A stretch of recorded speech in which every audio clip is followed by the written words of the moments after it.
pagi ini. Bapa, dalam nama Tuhan Yesus,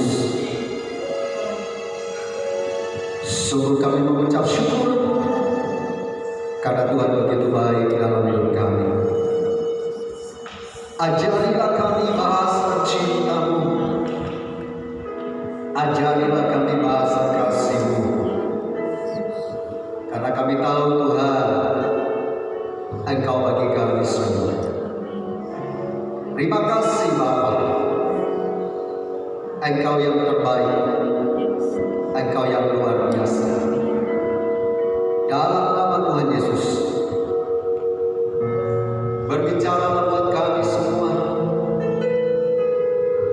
sehingga kami boleh mengalami berkat-Mu pagi ini. Demi nama Yesus Tuhan,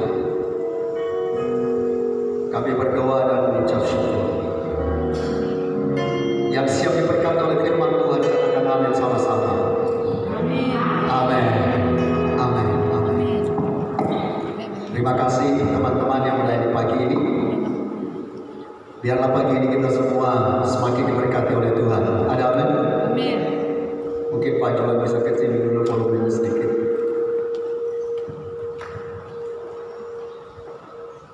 Berapa banyak masih ingat firman Tuhan minggu lalu? Kita semua sedang membicarakan tentang firman Tuhan yang berbicara tentang kasih. Mari kita baca sama-sama Alkitab kita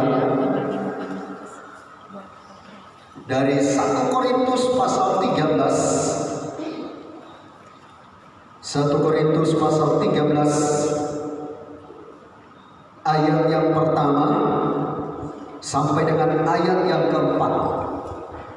1 Korintus pasal 13 ayat pertama sampai dengan ayat yang keempat. Yang sudah ketemu katakan amin sama-sama. Mari kita baca bersama-sama. Sekali lagi 1 Korintus 13 ayat 1 sampai dengan ayat yang keempat. Yang sudah ketemu kita siap. 1, 3. Sekalipun aku dapat berkata-kata dengan semua bahasa manusia dan bahasa malaikat, tetapi jika aku tidak mempunyai kasih, aku sama dengan gong yang berkumandang dan canang yang gemerincing. Sekalipun aku mempunyai karunia untuk bernubuat dan aku mengetahui segala rahasia dan memiliki seluruh pengetahuan, dan sekalipun aku memiliki iman yang sempurna untuk memindahkan gunung, tetapi jika aku tidak mempunyai kasih, aku sama sekali tidak berguna. Dan sekalipun aku membagi-bagikan segala sesuatu yang ada padaku, bahkan menyerahkan tubuhku untuk dibakar, tetapi jika aku tidak mempunyai kasih, sedikit pun tidak ada faedahnya bagiku. 4. Kasih itu sabar, kasih itu murah hati, ia tidak cemburu, ia tidak memegahkan diri dan tidak sombong. Pagi hari ini kita akan berbicara dengan satu tema yang luar biasa. Temanya hari ini berbicara tentang kasih itu murah hati. Katakan kasih itu murah hati. Minggu lalu kita berbicara kasih itu sabar. Sudah praktek 1 minggu? Berapa banyak 1 minggu ini sudah sabar? Wow, ada juga yang angkat tangan. Berapa banyak 1 minggu ini? Ya, sedikit gagal, Pak Pendeta Kaleb. Ada sedikit tidak sabar. Ada juga tangan-tangan terangkat. Tidak apa-apa, ini proses hidup, dan saya yakin minggu ini kita bisa sabar. Orang sabar minggu lalu dikatakan apa? Orang yang sabar itu tahan menghadapi apa? Cobaan atau tantangan. Amin. Orang sabar juga menjadi orang yang tenang. Kalau ada persoalan masalah, dia menjadi tenang. Hari ini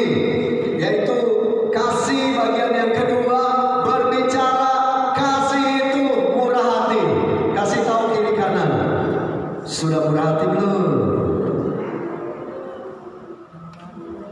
Supaya kita mengerti apa itu murah hati, mari kita lihat dulu definisi dari murah hati. Murah hati itu dalam kamus bahasa Indonesia, kamus besar bahasa Indonesia, murah hati itu, keluarkan slide-nya. Iya, ada 5 definisi bicara murah hati dan asal katanya murah. Yang pertama yaitu orang yang murah hati itu adalah suka atau mudah memberi.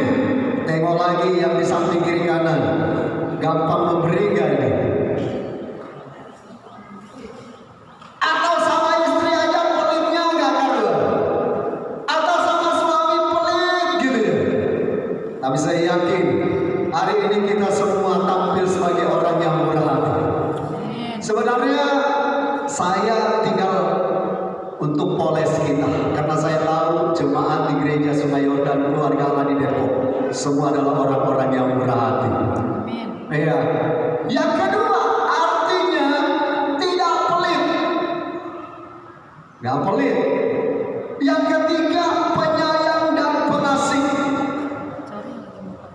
suka menyayangi orang, suka mengasihi orang. Dan yang keempat suka menolong. Ya, kalau ada oma-oma nyebrang jalan, tolong dibantu. Ada amin. Jangan cuek. Atau bapak ibu yang masih muda-muda ini lagi ada di kereta, terus ada orang hamil atau oma-oma naik, terus di kereta itu kan banyak orang yang suka pura-pura ya, pura-pura tidur, walaupun oma di depan gitu ya, dia masih pura-pura tidur.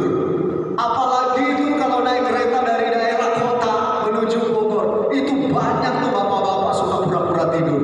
Saya berdoa bapak-bapak di sini nggak begitu. Kita suka menolong. Saya ingat waktu masih tinggal Jakarta, pelayanannya ke Depok sini, suka ajak anak-anak ini masih kecil ya, Jose aja masih kecil naik kereta, udah gendong baik. Ada bapak-bapak masih pura-pura pada tidur juga. Itu mengerikan. Tapi di sini nggak ada. Amin. Di sini semua orang-orang yang siap menolong orang lain. Yang kelima, orang yang murah hati itu adalah disebut baik hati. Mari kita lihat ciri-ciri orang yang murah hati. Boleh dicatat di warta bagian belakang. Itu ada catatan, atau mau dicatat di handphone. Ya, buka handphone karena nyatat itu juga bagus. Ciri-ciri orang yang murah hati. Mari yang pertama kita lihat sekali lagi deh. Ya, yang pertama orang yang murah hati itu adalah suka memberi atau tidak pelit. Baca sama-sama Kisah Para Rasul 10 ayat 1 sampai dengan ayat 2. Kisah Rasul pasal 10 ayat 1 sampai 2 dikatakan di Kaisarea ada seorang bernama Cornelius, seorang perwira pasukan yang disebut pasukan Italia. Ia saleh, ia serta seisi rumahnya takut akan Allah, dan ia memberi banyak sedekah kepada umat Yahudi dan senantiasa berdoa kepada Allah. Ini luar biasa. Seorang yang bernama Cornelius, dia memiliki kebiasaan yang luar biasa. Dia suka memberi banyak sedekah kepada siapa?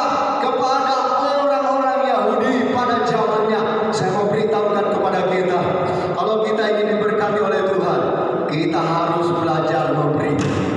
Ada amin. Kita harus belajar melihat bahwa hidup kita ini bukan orang yang pelit. Kalau ada pengemis, kalau ada orang yang membutuhkan, kita gampang menolong. Dan Alkitab tidak pernah salah. Orang yang suka memberi pasti diberi. Ada amin. Alkitab mengatakan, berilah maka kamu akan diberi.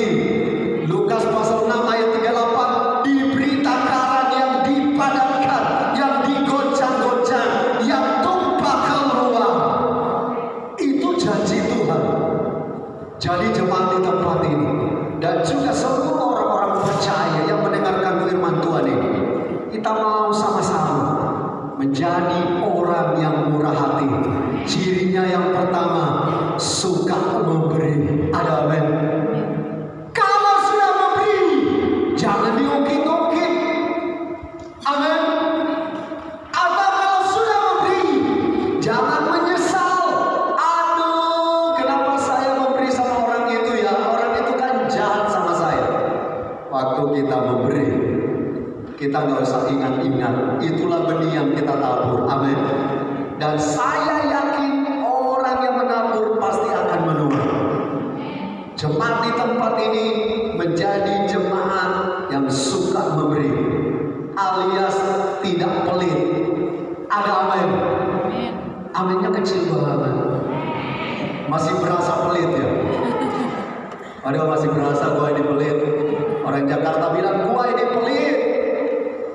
Orang-orang yang murah hati itu memberinya luar biasa. Dalam Kisah Para Rasul pasal 9 ayat 36 itu mengatakan ada seorang yang bernama Dorcas. Bahasa lainnya namanya Tabita. Itu seorang janda tapi luar biasa. Dia orang yang suka memberi.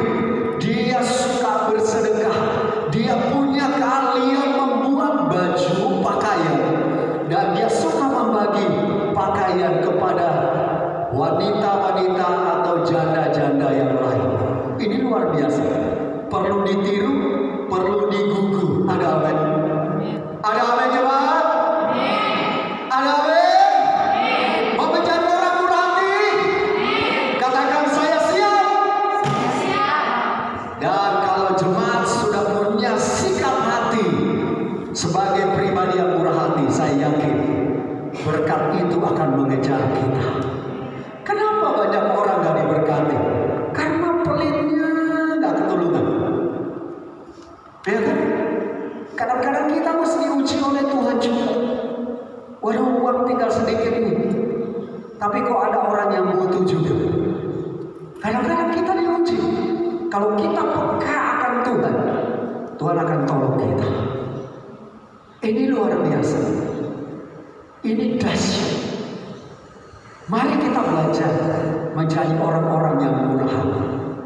Dan saya yakin dan percaya, waktu kita hidup di dalam kemurahan, Tuhan tidak pernah diam. Tuhan akan mencairkan berkat-berkatnya yang luar biasa. Tuhan akan mencurahkan rahmat dan kasih-Nya kepada anak-anak-Nya. Bukankah kita ini anak-anak Tuhan? Amin. Yohanes 1 ayat 12, kita diberi kuasa menjadi anak-anak Allah. Kita anak Allah loh. Kasih tahu kiri kanan, kamu anak Allah loh. Ada amin. Jadi penampilan kita begini, tapi kita anak Allah, anak Tuhan. Makanya hidup kita harus kita pakai untuk kemuliaan Tuhan. Ini yang pertama. Yang pertama, orang yang murah hati ciri-cirinya apa? Suka memberi. Suka memberi. Jadi pulang dari tempat ini siap-siap saja. Ada amin. Suka memberi. Suka memberi. Suka memberi. Misela Aksa yang singertani putri saya, waktu dia masih kecil, lebih kecil lagi dari Flora, saya ajak dia, nah ayo kita berkati orang. Waktu itu masih tinggal di Jakarta. Saya ajak dia ke Jeko, dia kan, ke roti Jeko. Kemudian kita beli 2 box. Kemudian kita pergi ke lampu merah, yang karet Gifak itu ada lampu merah. Kemudian kita panggil tuh anak-anak pengemis-pengemis di situ. Kita udah minta tisunya dan kita bilang, ayo teman-teman. Aca itu masih kecil, jadi masih belengok-belengok dia. Ya. Terus tiba-tiba ini anak-anak ini, tadinya hanya beberapa orang, tiba-tiba seperti semut. Banyak benar. Udah kita siapin tisu, maksudnya ngambilnya itu pakai tisu. Memang ini anak-anak jalanan ini langsung datang, suap tangannya itu pada hitam-hitam, langsung makan. Terakhir ada anak satu wanita mungkin sekitar kelas 5. Dia pas nyampe di situ, jekonnya habis, tinggal 1 orang. Nangis ini anak, waduh, nggak mungkin beli lagi. Tapi saya nggak habis akal. Akhirnya saya ambil di kantong saya. Saya hibur dia dengan uang 5.000. Nah, 2 anak saya ini sejak kecil saya sudah latih untuk memberi. Satu ketika Michael Jose di penyeberangan jalan, saya udah kasih duit karena saya udah lihat ada yang minta-minta di jembatan penyeberang. Saya kasih duit, dek, dikasih sama om itu. Waktu dia dekat, dia kabur lagi.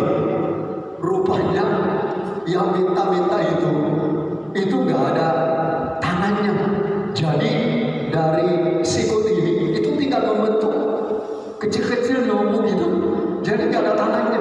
Waktu dia angkat tangan begini, kabur dia. Karena dia kaget, kau lain tangannya. Gak apa-apa. Akhirnya saya bilang gak apa-apa. Dia gak mau lagi, kita kasih. Ajari anak-anak kita dari kecil tidak boleh pelit. Aminnya cuma Ibu Sri. Yang lain gak mau ngajarin.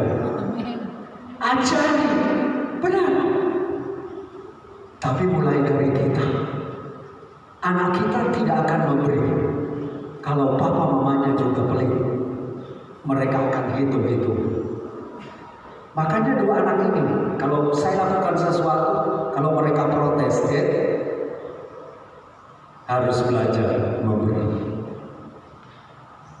Ada orang memberi itu wajib, tapi jangan pemberian itu sebagai upah. Kalau saya memberi, saya diselamatkan. No, kita memberi karena kita sudah diselamatkan oleh darah Kristus.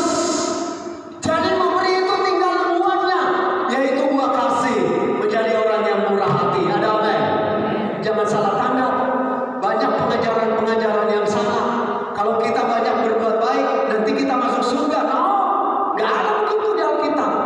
Di Alkitab kita ini masuk surga karena kita believe Jesus, percaya mengundang Tuhan sebagai juru selamat, ditanggung sama Tuhan dosa pelanggaran kita. Waktu kita menjadi orang yang suka memberi, apalagi kalau Tuhan sudah kasih karunia memberi, itu udah luar biasa. Kalau orang sudah diberikan karunia memberi, kalau nggak memberi orang kayaknya gatal tangannya.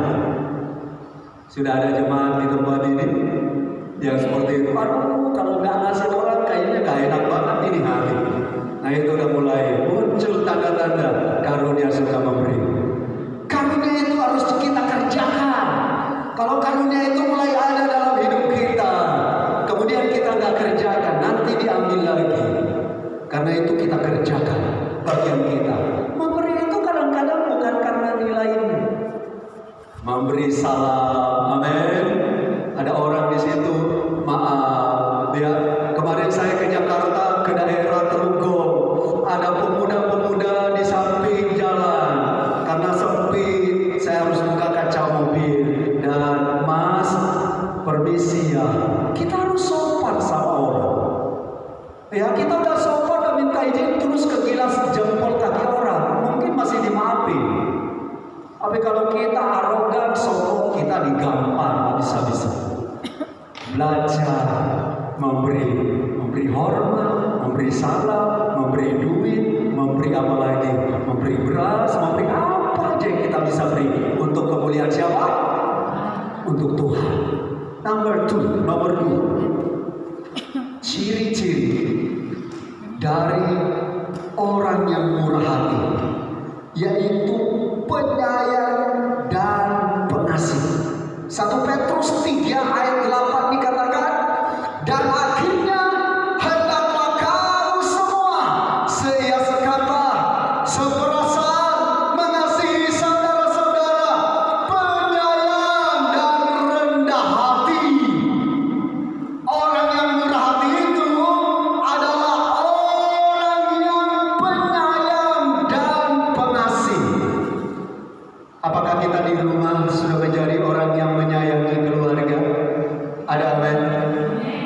Kita harus mengasihi, menyayangi keluarga kita. Itu utama. Kita jago melayani, tapi di tengah keluarga kita garang. Anak jatuhin gelas, kita maki-maki.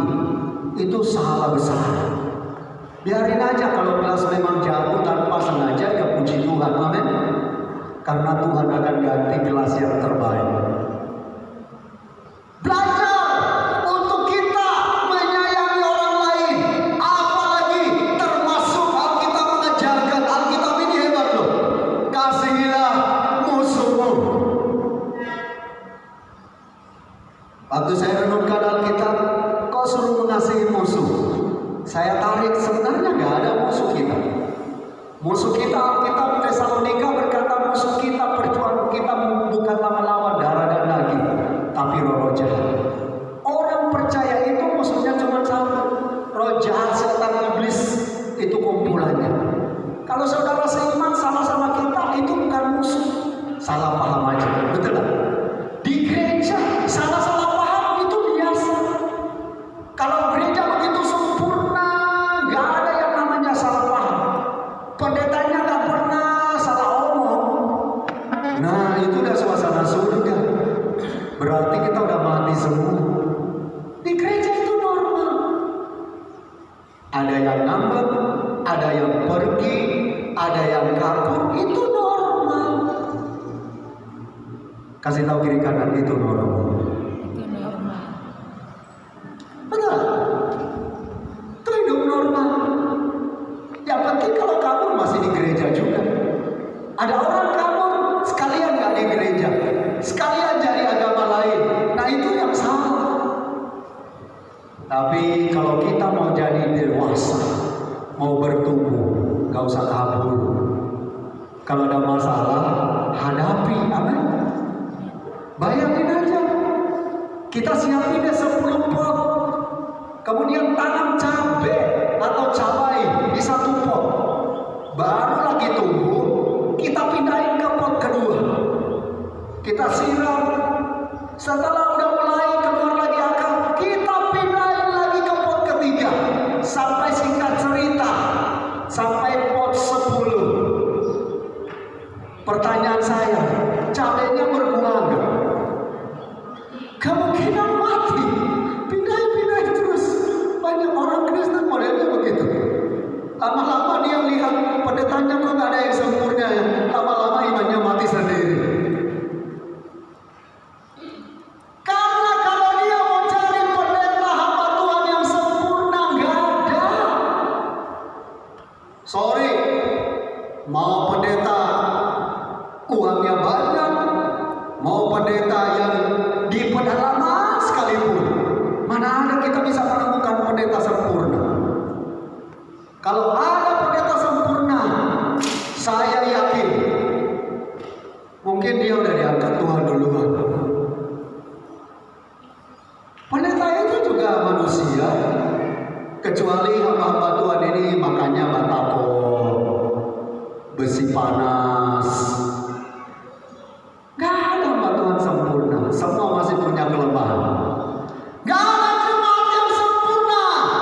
Kalau kita lihat 7 jemaat, 7 gereja yang ada Kisah Para Rasul, yang ada di kitab Wahyu, semua punya kelemahan masing-masing. Tetapi saya mau beritahukan, kesempurnaan itu proses sampai kita bertemu dengan Tuhan, baru kita menjadi sempurna. Ada amin. Ini yang hebat. Jadilah jemaat, jadilah pelayan, jadilah saya hamba Tuhan yang penyayang dan pengasih. Karena itu adalah bentuk kasih. Ayat 1 sampai 3, sekalipun kita jago berbahasa 7 bahasa manusia sekalipun, atau kita ini suka memberi, suka giving sekalipun, gak ada celahnya. Kalau gak ada kasih, nol. Jadi hari ini kita mau pulang, kita sayangi istri, amin. Kebetulan ada 2 pasang paling belakang kiri saya ini. Coba ditepok-tepok dulu istrinya. I love you. Pak, tepok. Istrinya ditepok. Istrinya yang ditepok, I love you. Gitu ya. Amin. Keluarga memang harus begitu. Nah, barisan keduanya dari belakang juga tolong ditepok. Nah, tidak nyampe Pak. Ini penting. Kadang-kadang suami itu jarang tepok istrinya. Ditepok bukan dikeprok. Ditepok. Senang gak istri tepok-tepok di bawahnya dikit? Kamu cantik banget ya. Senang gak? Ayo kan? Kata Ibu Sri ditepok dengan 100.000 juga bagus. Mana ini pasangannya ingat? Ya, nah yang belakang juga ada 2 pasang juga di belakang. Tolong ditepok istrinya. I love you. Halo, nggak usah malu-malu. Amin. Itu rumah tangga harus indah. Amin. Pengantin barunya ditepok dulu. Udah jangan melototin pastor, tinggal ditepok I love you. Walaupun kita sama-sama dari Jawa. Itu cinta. Kita ini harus mengasihi keluarga kita. Lebih dari semua. Lebih dari semua. Makanya kalau istri minta tolong, harus ditolong. Amin. Tengah malam lagi ngantuk, kaki istrinya sakit, harus ditolong. Ya, jangan lu urus diri sendiri aja lah, udah gede juga. Dulu waktu mau dekatin, wih cantik kamu, aku suka kamu pakai baju ini. Sekarang pakai baju begini gak pernah dipuji lagi. Ya, ayo cintanya bangkitkan. Amin. Kasih sayangnya. Yang gak bawa istri hari ini sampai di rumah langsung ditepok I love you. Nanti dikasih teh manis yang enak. Ya, yang dengar khotbah ini juga praktekkan di rumah masing-masing. Cinta dan kasih. Saya belum tepuk mami juga ya. Nanti saya turun dari sini saya tepuk I love you. Ini penting. Ini luar biasa. Jangan kalau udah menikah udah diangkat biasa, harus dibuat luar biasa. Amin. Nih Ibu Helga sama Pak Juman kau jauh-jauh aja. Gimana nepoknya? Ya. Tapi kita mau belajar, kita saling mengasihi. Ya, istri-istri tempat ini, jadilah istri yang bijaksana. Amin. Ya, kalau suaminya bingung cari baju, carilah baju yang terbaik. Kadang-kadang pria ini matanya agak juli cari baju, jadi butuh wanita. Makanya Alkitab berkata, Tuhan ciptakan wanita ini menjadi penolong. Amin. Penolong, bukan perongrong. Penolong. Tepuk-tepuk dada sendiri yang ibu-ibu, saya ini rupanya penolong ya.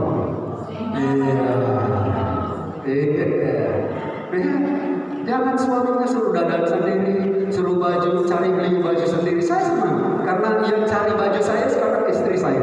Nah ya, kalau dulu masih sendiri kan cari maunya sendiri. Di bawah bisa hijau, di atas bisa kuning. Emangnya pisang mateng. Sekarang sudah ada penolong. Jadi bapak-bapak kalau ada istri mau beli baju, silakan ya. Ya kan nomor 1 yang lihat kita ganteng adalah istri dong. Amin. Makanya bukan berarti istri menjadi pengatur, nggak apa-apa. Ya, kalau istri yang pilih baju pasti tepat. Kenapa? Karena dia lihat, ganteng ya, luar biasa. Betul nggak Pak Eka? Udah beli berapa baju ini?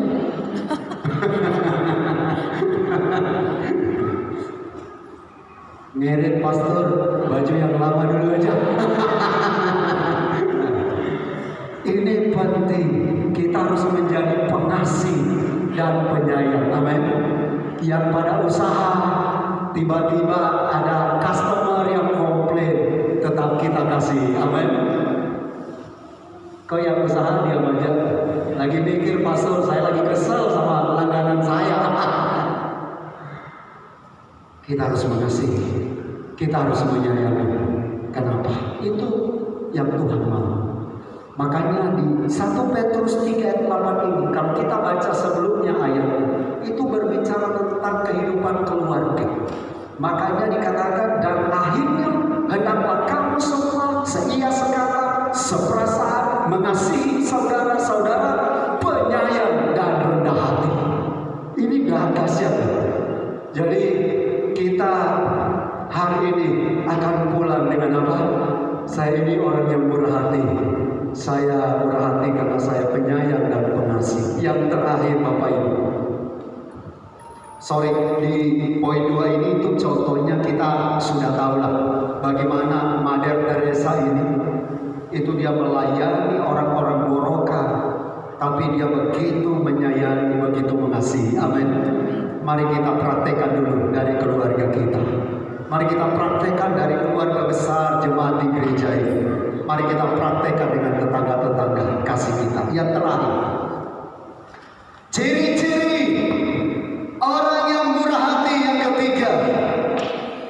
Luar biasa. Yang ketiga, mari kita lihat orang yang murah hati. Ciri-cirinya itu baik hati dan suka menolong. Kisah Rasul 17 ayat 11 dikatakan, orang-orang Yahudi di kota itu lebih baik hatinya daripada orang-orang Yahudi di Tesalonika. Padahal orang-orang di Tesalonika juga udah baik, tapi Alkitab mengatakan masih ada orang yang sungguh sangat baik. Kalau nggak salah ini jemaat yang ada di Akaya. Nah, karena mereka menerima firman itu dengan segala kerelaan hati, rupanya rahasia kita bisa menjadi orang yang baik hati dan suka menolong. Karena kita menerima firman Tuhan dengan apa? Segala kerelaan. Itu yang bisa membentuk hati kita ini baik, yang bisa membentuk kita ini suka menolong. Itu karena firman. Makanya saya mau ingatkan lagi lagunya tadi, siapkan hatiku Tuhan untuk dengar firman-Mu saat ini. Firman Tuhan, tiap hari kita renungkan firman Tuhan siang dan malam. Kalau merasa diberkati, silakan dikirim ke grup dan bisa menjadi berkat bagi teman-teman yang lain. Ini hebat. Orang-orang yang ada di Tesalonika hatinya sudah baik, tapi masih ada lagi kumpulan jemaat yang lebih baik hatinya. Kenapa? Karena mereka menerima firman dengan rela hati dan setiap hari mereka menyelidiki kitab suci. Ini luar biasa. Ada jemaat yang tiap hari menyelidiki kitab suci. Saya berdoa jemaat di tempat ini juga mau. Wah, saya kan bukan pendeta, Pak Pendeta Kaleb. Saya kan bukan pelayan utama. Untuk menyelidiki firman Tuhan bukan harus menunggu kita jabatannya sebagai pendeta. Menyelidiki firman Tuhan adalah kerelaan hati kita. Dan ini luar biasa. Mereka ini menyelidiki firman Tuhan atau kitab suci untuk mengetahui apakah semuanya itu benar demikian. Dan saya mau kasih tahu, semua yang tercatat di Alkitab ini adalah kebenaran yang sanggup memerdekakan kita dari setiap kehidupan kita yang lama, dari kebiasaan dosa, dari kebiasaan yang tidak benar. Lewat kita merenungkan firman Tuhan, ini akan menjadi cermin dan kita hidupnya akan berubah. Yang setuju katakan amin. Karena itu kita mau belajar. Kalau kita mau pengen hatinya baik atau baik hati dan suka menolong, mulai membaca firman Tuhan dengan setia. Dan saya yakin Tuhan akan menolong. Pembacaan kita hari ini sudah masuk di 2 Korintus pasal yang kelima. Saya masih ketinggalan 2 pasal. Gak apa-apa, terus pelan-pelan direnungkan. Bagaimana mereka melihat Paulus bisa melihat firman Tuhan, inilah yang memerdekakan setiap kita. Hari ini saya mau kasih tahu kepada jemaat, mari kita mau belajar firman Tuhan dengan sungguh-sungguh. Menghadapi masa-masa yang sukar hari ini, kita mau berpegang pada firman Tuhan. Ada amin. Firman Tuhanlah yang akan menjadi penuntun.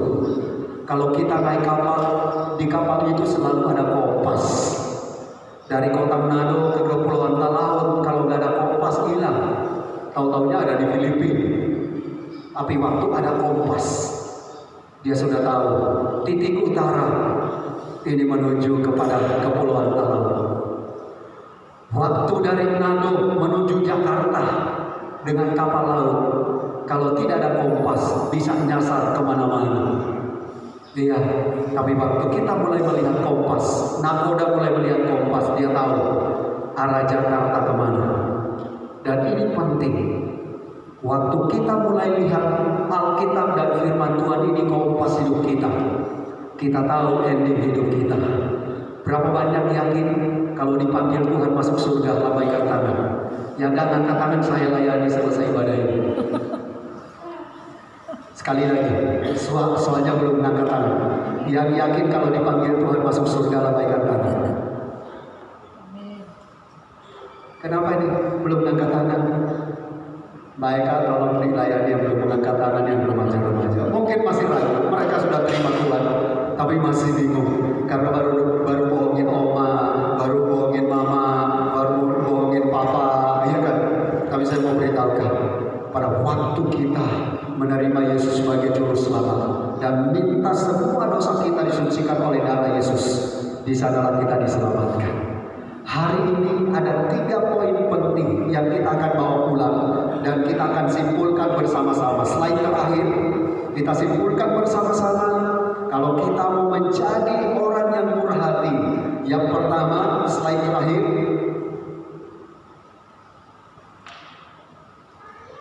Yang pertama, kita harus menjadi pribadi yang suka memberi atau tidak pelit.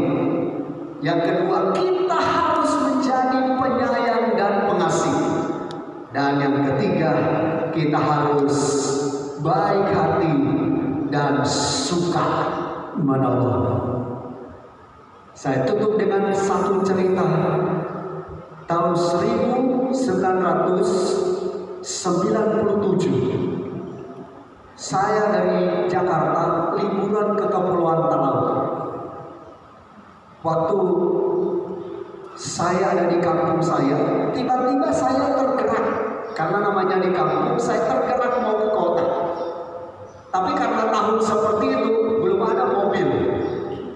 Jadi lewat laut. Tapi nggak ada jadwal perahu atau kapal kecil yang mau ke kota tersebut. Jadi saya jalan kaki dari kampung saya ke kampung yang kedua, dari Binalan ke Tua Batu, dari Tua Batu menuju Tawang itu lumayan jauh, kurang lebih mungkin sekitar 8 kiloan. Ya, dan saya dari situ jalan sampai di Tawang itu, tiba-tiba ada perahu kecil yang mau ke arah kota. Kenapa? Karena ada musibah. Ada satu pemuda yang sedang ikut proyek pembuatan jembatan, dan mereka itu sedang memasang tiang pancang. Nah, tiang pancang itu kan ada mesinnya yang suka ngangkat, terus jatuh. Nah, ini pemuda ini itu lagi masukin kayu, ininya udah keangkat, masukin kayu, tiba-tiba waktu tangannya masuk, ini jatuh besi. Jadi tangannya hancur. Nah, kebetulan saya ada di sana. Ya, dan saya bisa melihat bahwa akhirnya apa yang terjadi? Saya itu darah ngocor di mana-mana. Saya bisikin ini orang, masih bisa dengar, masih bisa dengar suara saya, dan saya mulai tuntun dia percaya sungguh-sungguh sama Tuhan, percaya sungguh-sungguh sama Tuhan. Dan akhirnya apa yang terjadi? Waktu dia terima Tuhan, singkat cerita setelah sampai di Kecamatan Rainis itu berpisah, dia harus dibawa terbang mungkin dengan pesawat atau naik kapal, dan saya sampai di kota. Nah, tanpa sengaja saya ke kota Manado. Dari kota Manado saya ke Tanah Laut lagi. Tiba-tiba ini orang bisa ada satu kapal dengan saya, tapi saya nggak sama dia lagi. Yang penting saya lihat dia udah sehat. Lihat, Tuhan bisa pakai kita untuk menolong siapapun juga, baik lewat doa, baik lewat perhatian, mungkin lewat menolong, memberi uang juga. Itu juga sifat kita yang Tuhan boleh berikan.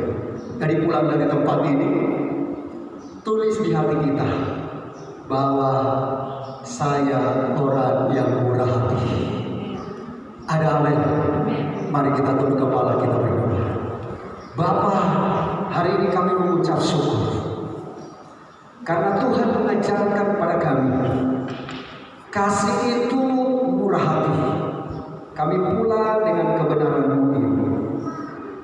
Kami boleh tampil sebagai orang yang memberi dan tidak pelit.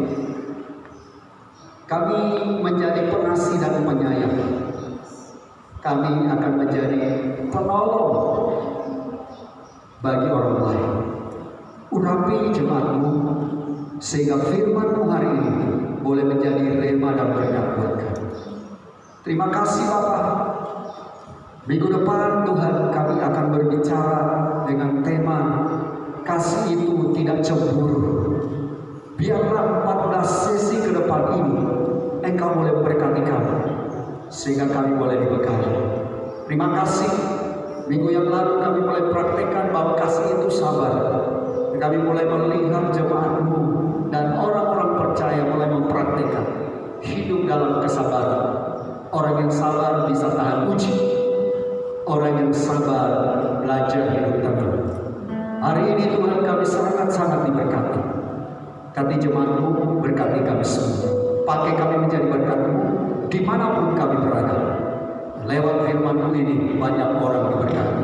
Dalam nama Tuhan Yesus yang diberkati dan siap menjadi berkat, katakan amin.